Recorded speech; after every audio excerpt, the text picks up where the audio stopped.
Welcome dear students. आज हम लोग कवर करेंगे एनसीईआरटी में लैक्टोपेरॉन।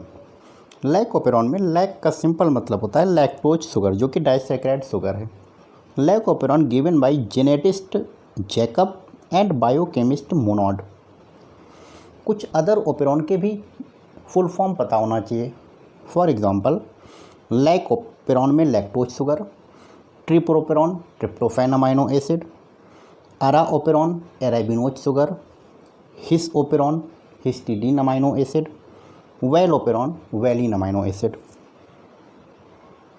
लैक्टोपेरॉन consist of 1 regulatory gene and 3 structural gene. Structural gene का नाम पता होना चाहिए, Z gene, Y gene, A gene, और इन्हीं स्ट्रक्चरल जीन्स के प्रोडक्ट को हमें बनाना है। जेड जीन का product beta galactosidase, Y gene का प्रोडक्ट परमिएज, ए जीन का प्रोडक्ट ट्रांस एसिटाइलेस। अब क्या होता है कि 1 regulatory gene is further made up of regulator, promoter and operator region. Regulator में आई जीन फॉर्म करता है रिप्रेसर प्रोटीन। तो अब केस होता है कि अगर मीडियम में इंड्यूसर माने लैक्टोज एब्सेंट है तो क्या होगा। तो अगर मीडियम में लैक्टोज एब्सेंट है तो भी आई जीन रिप्रेसर प्रोटीन का फॉर्मेशन करेगा। ये रिप्रेसर प्रोटीन ऑपरेटर रीजन से बाइंड होगी। तो क्वेश्चन आएगा, repressor protein binds to which region of operon, operator reason.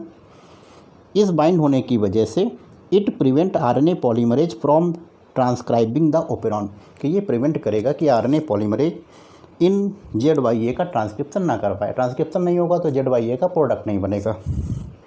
अब क्या होता है कि अगर प्रेजेंस ऑफ इंड्यूसर, कि इंड्यूसर प्रेजेंट है लैक्टोज या एलोलैक्टोज, तो क्या होता है कि आई जीन ने अभी भी रिप्रेसर प्रोटीन बनाया, बट अब लैक्टोज या एलोलैक्टोज की प्रेजेंस में ये रिप्रेसर प्रोटीन इससे बाइंड कर देता है और बनाता है लैक्टोज रिप्रेसर कॉम्प्लेक्स।